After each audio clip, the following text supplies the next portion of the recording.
નમસ્કાર. ચાલો આજે આપણે ભારતના પરંપરાગત આભૂષણોની ચમકદાર દુનિયામાં એક સફર કરીએ. આ એક એવી સફર છે જ્યાં દરેક ઘરેણું માત્ર એક શણગાર નથી પણ એક વારસો છે, એક કળા છે અને એક ઓળખ છે. શું આપણે એ જાણવા તૈયાર છીએ કે દરેક ઘરેણા પાછળ કઈ કહાની છુપાયેલી છે? ચાલો સાથે મળીને શોધીએ. આ જે ઘરેણાં છે ને એ ખાલી સોના ચાંદીના ટુકડા નથી. આ તો ભારતના ખૂણે ખૂણામાં વસેલી આપણી સંસ્કૃતિ, આપણી માન્યતાઓ અને કલા કારીગરીની જાણે જીવંત વાર્તાઓ છે. તમે જુઓ, ઉત્તરમાં મુઘલ પ્રભાવથી લઈને દક્ષિણમાં મંદિર સ્થાપત્ય સુધી દરેક રાજ્યની પોતાની એક આગવી શૈલી છે જે સદીઓથી ચાલી આવે છે. તો પછી સવાલ એ થાય કે આ દરેક ઘરેણું આખરે કહેશે શું? શું એ પ્રેમની ગાથા છે, સમૃદ્ધિનું પ્રતીક છે કે પછી ધાર્મિક આસ્થાનું ચિહ્ન? બસ આ જ સવાલ સાથે ચાલો ભારતભરની આ કલાત્મક યાત્રા શરૂ કરીએ અને જોઈએ કે આ ઘરેણાં એમની પાછળ કેવા રહસ્યો અને સૌંદર્ય છુપાવીને બેઠા છે. તો આપણી યાત્રાનો પહેલો પડાવ છે પશ્ચિમ અને ઉત્તર ભારતના પ્રદેશો, જ્યાંની કલા કારીગરી અને પરંપરાઓ આભૂષણોમાં જીવંત થઈ ઉઠે છે. આપણી યાત્રા શરૂ થાય છે ગુજરાત, રાજસ્થાન અને પંજાબના સમૃદ્ધ વારસાથી. દરેક રાજ્યની પોતાની એક વિશિષ્ટ ઓળખ છે, જે એમના ઘરેણામાં સ્પષ્ટપણે દેખાઈ આવે છે. આપણો પહેલું સ્ટોપ છે ગુજરાત, જે એની જીવંત સંસ્કૃતિ અને કલા માટે જાણીતું છે. ચાલો જોઈએ અહીંનું ખાસ ઘરેણું. આ છે કેડીહાર. ગુજરાતના પશુપાલક સમુદાયો, ખાસ કરીને રબારી અને ભરવાડ સમાજમાં આ હાર ખૂબ જ પ્રચલિત છે. એની મજબૂત અને મોટી ડિઝાઇન જુઓ. એ જાણે એમના કઠોર જીવન અને પ્રકૃતિ સાથેના એમના ગાઢ સંબંધને દર્શાવે છે. ખરેખર સાદગી અને ભવ્યતાનું કેવું સરસ મિશ્રણ છે. ચાલો હવે આપણે ગુજરાતથી રાજસ્થાન તરફ આગળ વધીએ. રાજસ્થાન એટલે કે રાજા મહારાજાઓની ભૂમિ, જ્યાંની કલા કારીગરી તો આખી દુનિયામાં પ્રખ્યાત છે.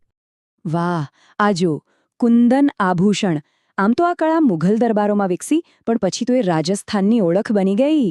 કાચ અને કિંમતી રત્નોને અત્યંત શુદ્ધ સોનામાં જડવાની આ પ્રક્રિયામાં કેટલી બધી કુશળતા જોઈતી હશે નહીં? દરેક નંગમાં કેટલી ઝીણવટભરી મહેનત છે. સાચે જ રાજવી ઠાઠ અને ભવ્યતાની સાક્ષી પૂરે છે. ઉત્તર ભારતની આપણી યાત્રાનો અંતિમ પડાવ છે પંજાબ, જે એની જીવંતતા અને ઊર્જા માટે જાણીતું છે. અને આ છે પંજાબનો પરાંદો. રંગબેરંગી દોરા, ઘૂઘરી અને મોતીથી બનેલો આ પરાંદો પંજાબી મહિલાઓના લાંબા ચોટલાની શોભા વધારે છે. આ માત્ર એક શણગાર નથી, પણ એમના ખુશમિજાજ સ્વભાવ અને ભાંગડા જેવી જીવંત સંસ્કૃતિનું જીવતું જાગતું પ્રતીક છે. સારું, તો હવે આપણી યાત્રાને પૂર્વ અને દક્ષિણ ભારત તરફ લઈ જઈએ, જ્યાંની કળા અને શિલ્પકૃતિ આભૂષણોમાં એક અલગ જ રૂપ ધારણ કરે છે. હવે આપણે પશ્ચિમ બંગાળ, ઓડિશા અને તમિલનાડુની કલાત્મક દુનિયામાં પ્રવેશ કરીશું. આ પ્રદેશોના ઘરેણાં તેમની ધાર્મિક અને સામાજિક માન્યતાઓને ખૂબ જ સુંદર રીતે રજૂ કરે છે. ચાલો દક્ષિણથી શરૂઆત કરીએ. તમિલનાડુ, મંદિરોની ભૂમિ, જ્યાંના આભૂષણોમાં પણ આપણને દૈવીય સ્પર્શ જોવા મળે છે. આ છે મંદિર આભૂષણ એટલે કે ટેમ્પલ જ્વેલરી. આ ઘરેણાની પ્રેરણા દક્ષિણ ભારતના ભવ્ય મંદિરોની સ્થાપત્ય અને મૂર્તિઓમાંથી લેવામાં આવે છે. એમાં દેવી દેવતાઓની આકૃતિઓ, ખાસ કરીને લક્ષ્મીજી, ગણેશજી અને મોર જેવી આકૃતિઓ કંડારવામાં આવે છે. એટલે આ માત્ર શણગાર નથી, પણ શ્રદ્ધા, ભક્તિ અને દૈવી સંરક્ષણનો પ્રતીક છે. હવે પૂર્વ તરફ જઈએ. પશ્ચિમ બંગાળ, જ્યાં પરંપરાઓનું ખૂબ જ મહત્વ છે અને તે તેમના પહેરવેશ અને ઘરેણામાં પણ ઝળકે છે. આ છે શંખપોલા. શંખમાંથી બનેલી સફેદ બંગડી સમૃદ્ધિનું અને પરવાળામાંથી બનેલી લાલ બંગડી સુહાગનું પ્રતીક છે. દરેક પરિણીત બંગાળી મહિલા માટે આ માત્ર એક ઘરેણું નથી, પરંતુ તેમના લગ્નજીવન અને પરંપરા સાથેનું એક અતૂટ બંધન છે. અને આ પરંપરા સદીઓથી ચાલી આવે છે. આપણી આ સુંદર યાત્રાનું સમાપન ઓડિશામાં થશે, જે તેની બારીક અને નાજુક હસ્તકળા માટે પ્રખ્યાત છે. અને આ છે ઓડિશાની ઓળખ, તારકસી આભૂષણ. જરા કલ્પના કરો, ચાંદીના અત્યંત બારીક તારમાંથી જાળી જેવી નાજુક ડિઝાઇન બનાવવામાં આવે છે. આ ઘરેણાં કારીગરોની અદ્ભુત કળા, ધીરજ અને ચોકસાઈનું જીવંત પ્રમાણ છે. આ ડિઝાઇન ખરેખર મંત્રમુગ્ધ કરી દેતી અને અજોડ છે.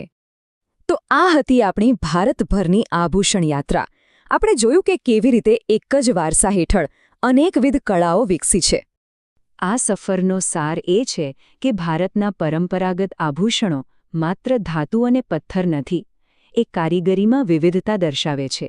ગુજરાતની મજબૂત શૈલીથી લઈને ઓડિશાની નાજુક તારકસી સુધી.